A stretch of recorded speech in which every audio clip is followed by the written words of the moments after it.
সারা দেশে অব্যাহত খুন, ধর্ষণ, ডাকাতি বন্ধে কার্যকর উদ্যোগ গ্রহণ ও সন্ত্রাসী ধর্ষকদের বিচার এবং ব্যর্থ স্বরাষ্ট্র উপদেষ্টাকে অপসারণের দাবিতে নেত্রকোনা কেন্দ্রীয় শহীদ মিনার প্রাঙ্গণে 25 ফেব্রুয়ারি মঙ্গলবার বিকাল 4টায় বাংলাদেশ ছাত্র ইউনিয়ন নেত্রকোনা জেলা সংসদের বিক্ষোভ সমাবেশ অনুষ্ঠিত হয়েছে।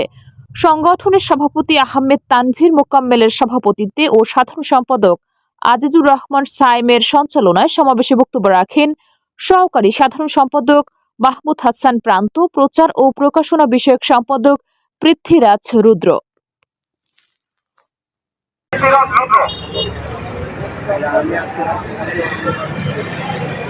একটি গভীর নৃশংস এবং মানবাধিকারের লঙ্ঘনকারী অপরাধ ধর্ষণ এবং এর বিরুদ্ধে একটি জনগত প্রতিবাদের জন্য উপস্থিত হয়েছি। বাংলাদেশে নারী এবং শিশুর প্রতি যৌন সহিংসতা প্রতিদিন বেড়েই চলেছে।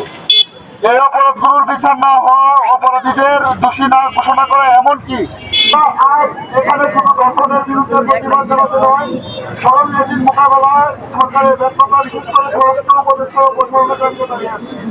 তিনি এমন একজন ব্যক্তি, তিনি সরকারের দায়িত্ব জানার পর একমাত্র এই ধরনের অপরাধের বিচার নিহত সহ্য করবো না।